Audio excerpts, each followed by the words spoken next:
ইসরায়েলের কাছে আছে 90টা পারমাণবিক অস্ত্র এই মুহূর্তে প্রস্তুত। এছাড়াও আরও 300টা মতো অস্ত্র বানাতে পারে এমন কাঁচামাল তার কাছে প্রস্তুত অবস্থায় আছে। আর তার দোসর বা তার প্রত্যক্ষ সাহায্যকারী বা তার সঙ্গে যুদ্ধে অবতীর্ণ আমেরিকার কাছে আছে প্রায় 5,500 পারমাণবিক অস্ত্র।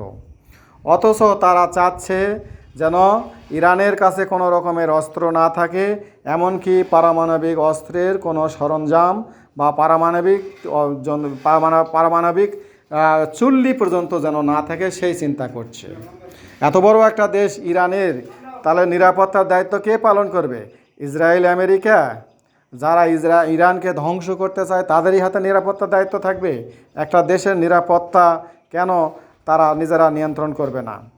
ইরানের নিরাপত্তার স্বার্থে যে কোনো ধরনের অস্ত্র ইরান তৈরি করার নৈতিকভাবে অধিকার রাখে।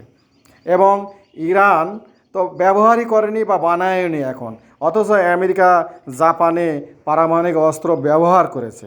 তারা কি করে বিশ্বে পারমাণবিক অস্ত্রের বিস্তার রোধ করতে পারে যারা নিজেরাই এই অস্ত্র ব্যবহার করে? পারমাণবিক অস্ত্র পাকিস্তানের কাছে আছে, ভারতের কাছে আছে। ইরান বা পাকিস্তানের কাছে অস্ত্র থাকাটা বিশ্বের জন্য হুমকি, আর অন্যদের কাছে থাকা হুমকি নয়? এটা কি পক্ষপাত দুষ্ট আচরণ নয়?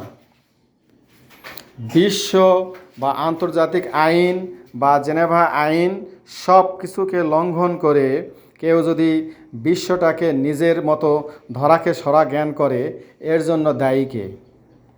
নিশ্চয় ইসরায়েল, আমেরিকা।